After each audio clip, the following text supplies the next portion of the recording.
Hi. It was kind of a last minute decision to wear this hat. I just feel like I have this hat. I want to wear it. But I know that I don't need to defend my decision to wear a hat to you fine people. Anyway, I have a strange thing to say. I'm about my weight. I'm just, I'm bigger than I thought I was. And I'm not saying I'm fat or whatever. It's just, it's kind of bizarre to be faced with the fact that you're bigger than you think you are. This is very hard to put into words, but okay. Sorry for those of you who think that this is weird, but to talk about, or you think it's inappropriate or awkward. But I recently were like, ooh, I need a sports bra. I need some more of those. I need them for my work. And they were at a store, and I was like, I stretched it. Oh, I think I could fit into a medium. I could not fit into a medium. But thankfully, I was able to give it to a friend, and that was cool, and it was not expensive. It didn't matter. I was like, I think I should fit into a large. I did not fit into a large. I'm like, when I was a kid, I decided that I was not going to worry about this stuff. I was not. I was going to not be like everyone else that I saw or read about. Because when I was a kid, I read a book about a lady who got obsessed with it all. Wait a minute. I got a message.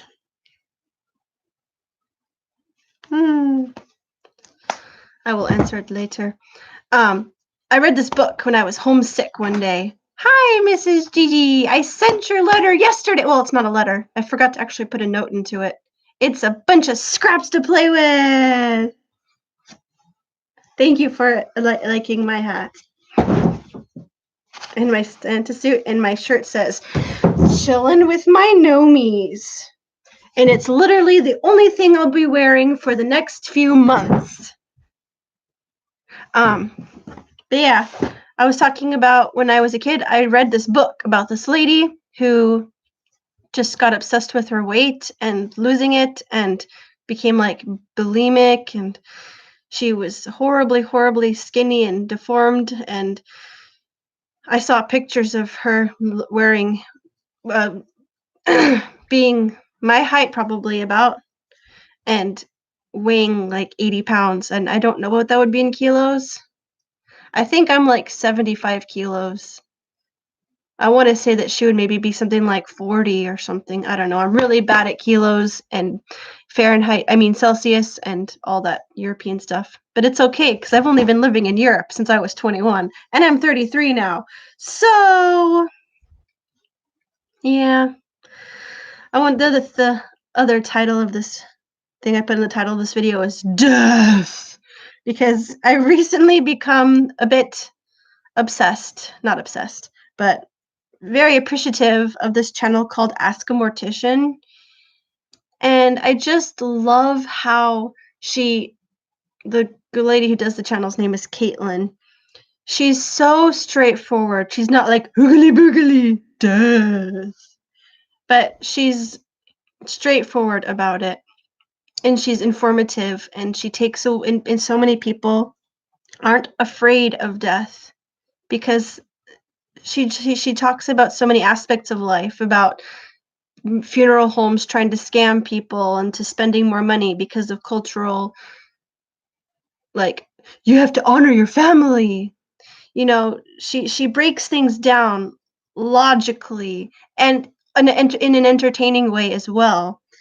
And it just is making me think, oh, I wish I had known about this channel before I saw my first dead person, which was my grandpa, because I was so freaked out.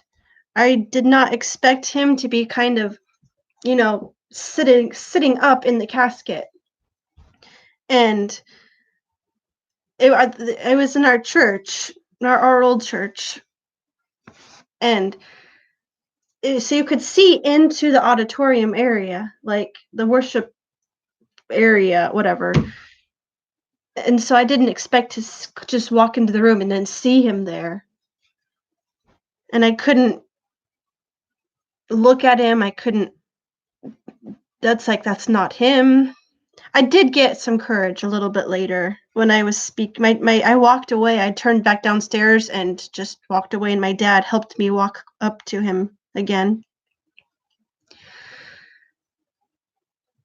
And it was really great to have my dad there to comfort me in that way and hold my hand and just be with me.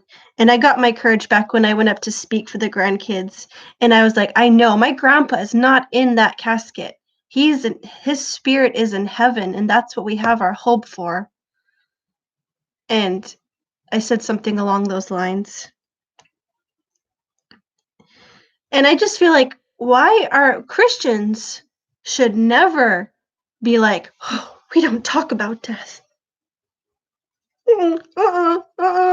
Like, picture that moment in Elf when he takes the spray bottle and it's perfume. You know, we should never be scared about death because we know that's not where our body is, and that's okay. And in her videos, she tells a lot of stories. Like, one of my favorite segments is iconic corpses. And she tells like the stories of these corpses that had really strange things happen to them, like this Lenin guy in Russia who's like embalmed and has baths every 8 months to, continue to look good, and they replace parts with wax, and it's like, whoa. But because of this, I've seen a lot more corpses than I ever had before.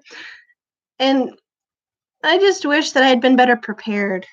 Like, it was really, really cool that because of my work with Covenant Players, I was with a lot of older people, seniors in assisted living homes, retirement centers, places like that.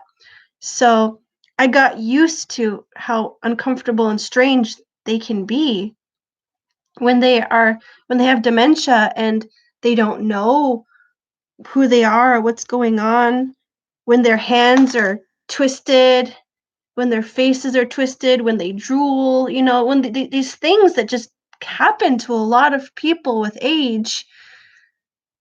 I got used to that.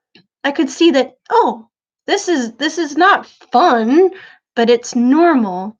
And so the last time that I saw my grandpa alive, his hands were kind of twisted. He wasn't the same person as when I left home, but I could accept it because I knew about it. And I just wish that I could have been prepared for what a corpse is like.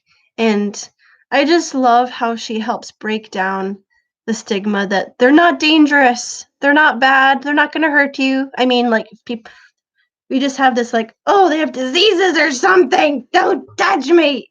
Obviously they're not going to touch you. Best video ever. But yeah, she talked about how back in the day, people would take care of their families themselves. There wasn't this like, get the body out of here, think of the children. But, you know, you would put them in their favorite clothes, you would honor their wishes, you would spend time with them, you would have a wake, and then they would, be taken to the next step. And it's nothing to be scared of, and it's normal and it's natural. So I just really love it. I love that channel. It's kind of funny. I'm promoting a channel that's got not bazillions. She's not PewDiePie, but I just love channels that people can learn from and get empowered from. And I also really love Mama Dr. Jones. She's stinking cool, and she demystifies things about pregnancy and the woman's body, and just like is straight up about them because she's a doctor. And I started to categorize all the people that I'm subscribed to, and I put people into lists of like friends that I really want to support, and people who encourage my faith, and people who are funny, and people who make beautiful things. And of course, there's some overlap in there sometimes, but I just really wanted to take stock of who I'm listening to, and yeah, I realized that a lot of the stuff that I put into my mind is really just mental candy, and its effect on me is just to make me is like the same effect as physical candy. It's just to feel sluggish, uninspired, dulled, momentarily satisfied, but in the long run still hungry. So I do want to focus more on the things that actually give something to me. Which kind of leads me to my next point that I wanted to talk about, is that I have too many passions. I have too many things I want to talk about and make videos about. And I know that I don't need to niche down, but I get overwhelmed by all the things. So I mean, I'd like to find a way to keep things separate. Oh, Mrs. Gigi said, thanks for the idea of doing that. Doing what? Tell me. I missed it. Sorry, I wasn't paying attention. Um, I want to separate off a bit my audiences here. Um, I'd really like to pray with people, with other Christians, and connect with other Christians in my Facebook group, Epic Hate and Epic Faith. And I'd love to encourage YouTubers in this group that I recently started called Helga. And I'll make a video about that later. But if you're interested in it now, let me know, message me. I'm actually am kind of interested in having a website to connect with people who don't have social medias. Looking at you, yeah, ich bin here. If you watch this. Because I know that there's lots of different areas to go with making videos, and I can't branch them off into different channels. I do not have the time to promote multiple channels. I just feel like I'm missing something obvious with how I'm supposed to do this. And I know one of the most obvious things is to improve my thumbnails. Just feel like I don't have time for that. I would rather make friends with people that will watch no matter how crappy the thumbnail is. Because I have plenty of people in my life that I don't give a poop about their thumbnails. If they upload it, I'm watching because I care about them and I want to support them and I want to be entertained by them or learn or whatever. But yeah, I have so much encouragement and stuff that bubbles up inside. I just need to know what to do with it.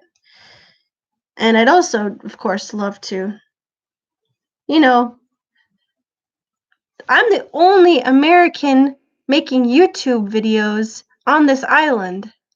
Like that should be something that's like setting me apart, but people don't know that Gotland exists.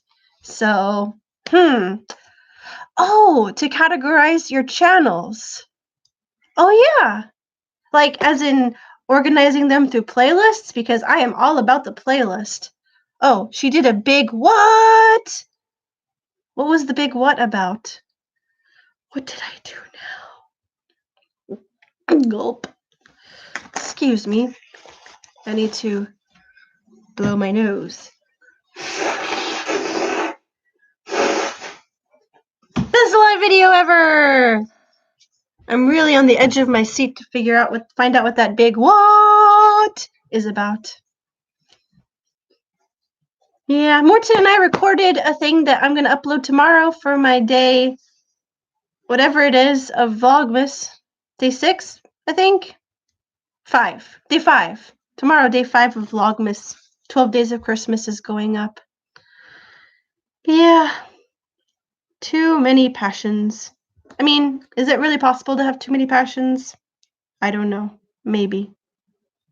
Maybe the what that Mrs. Gigi said was about the fact that I'm the only American vlogger on this island. Because I feel like if there was more, I would have found them by now. Where are you? I mean, it would be so cool to have other YouTubers to connect with here. Do collabs with. I'm just so thankful for the internet and for groups like Christian video creators and no small creators and YouTube mamas, even though a lot of the content from the YouTube mamas is just not interesting to me. I'm really, really sorry if any of you are watching this.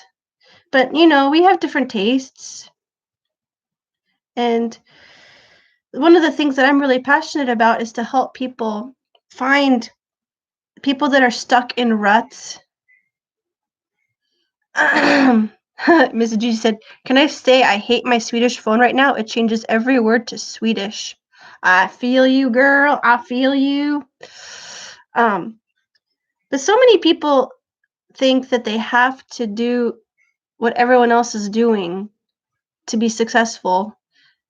But is it worth it to be successful if you're not actually showing yourself? If you're just doing what so many other people are doing and you don't love it and you're not proud of it? And I just get so bored of seeing people promote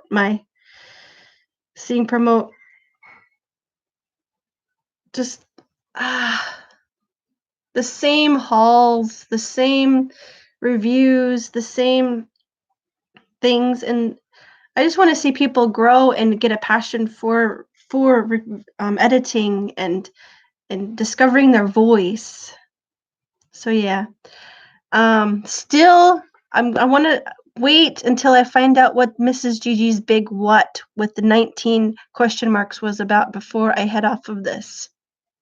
Please tell me what were you so shocked about? This is live theater, live drama.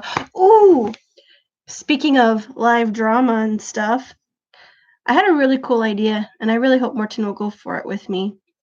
But the idea is to do improv theater together. Oh man, that would be so, so cool. Well, I feel like I should probably stop this now. Thanks for being here. It dropped my thing I was fiddling with. Thanks for being here, and hugs, and talk to you later. Bye.